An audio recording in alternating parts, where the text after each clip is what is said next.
Assalamualaikum warahmatullahi wabarakatuh. Selamat datang di channel Cerita Tiang Mistik, tempat di mana kisah-kisah menyeramkan dan penuh misteri hadir untuk menemani malam kalian. Jangan lupa siapkan nyali sebelum menonton, karena cerita kali ini akan membawa kalian ke dunia yang tak terlihat.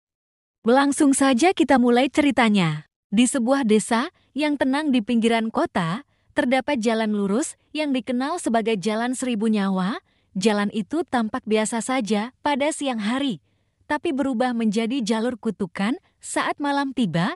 Banyak yang berkata, jika kau mengemudi terlalu cepat di situ, kau akan mendengar suara knalpot meraung dan melihat siluet motor tua melintas di sebelahmu. Namanya Ojan, dahulu seorang pembalap jalanan yang terkenal di kalangan anak motor. Ia tak terkalahkan, selalu memacu motornya seperti dikejar malaikat maut.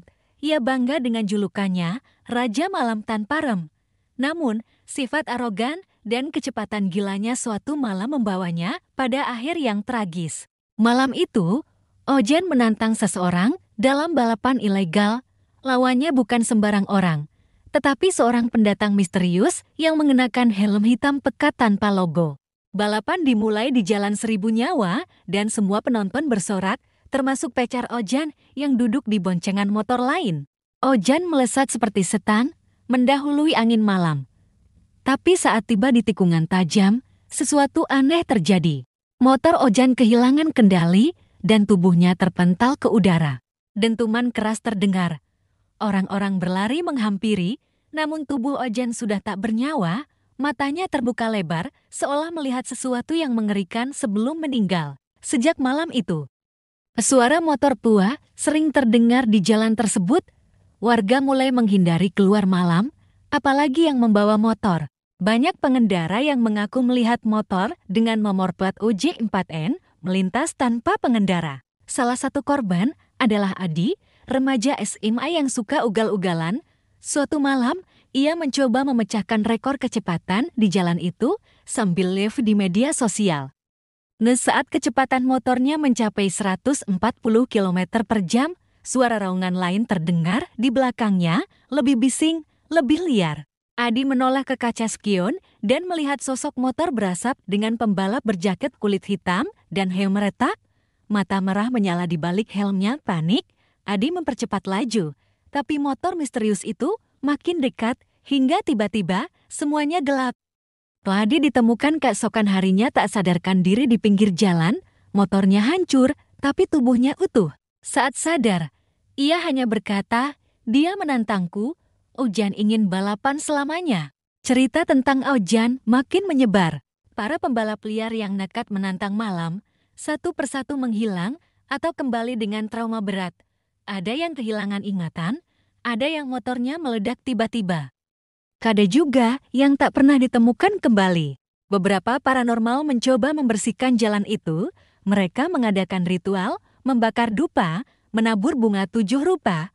Tapi setiap kali terdengar suara knalpot dari kejauhan, lalu dupa padam dan bunga beterbangan seperti disapu angin motor. Dukun terakhir yang datang hanya sempat berucap, rohnya tidak bisa tenang karena hasratnya belum terpenuhi. Ia haus tantangan. Ia tidak ingin damai. Ia ingin menang. Kini, banyak yang meyakini kalau kau berkendara lebih dari 100 km per jam di Jalan Seribu Nyawa, Ojan akan muncul dan menantangmu. Kau tak bisa menolak. Jika kau berhenti, motormu akan mogok. Jika kau teruskan, kau harus menang atau jadi bagian dari jalan itu selamanya. Malam Jumat terakhir, seorang wanita bernama Vira mencoba menantang mitos itu. Ia pembalap wanita yang percaya semua itu hanya cerita kampung. Tapi tak lama setelah motornya melaju, kamera CCTV jalan merekam dua motor melesat tanpa suara, lalu keduanya menghilang di tikungan. Vira tak pernah kembali. Yang ditemukan hanyalah helmnya tergeletak di tengah jalan dengan goresan nama Ojan. Sejak itu, pelang kecil bertuliskan "Dilarang balapan jalan ini milik Ojan" dipasang oleh warga. Tapi suara motor tua masih terdengar, terutama saat tengah malam sunyi, ketika adrenalin menari-nari di udara.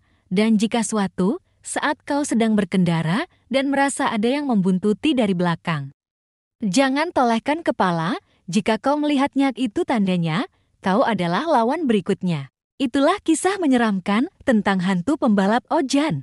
Jika kalian merasa ada suara motor yang meraung di malam hari setelah menonton ini, mungkin dia sedang mencarimu. Jangan lupa like, komentar, dan subscribe sebelum semuanya terlambat. Sampai jumpa di cerita horor selanjutnya. Wassalamualaikum warahmatullahi wabarakatuh.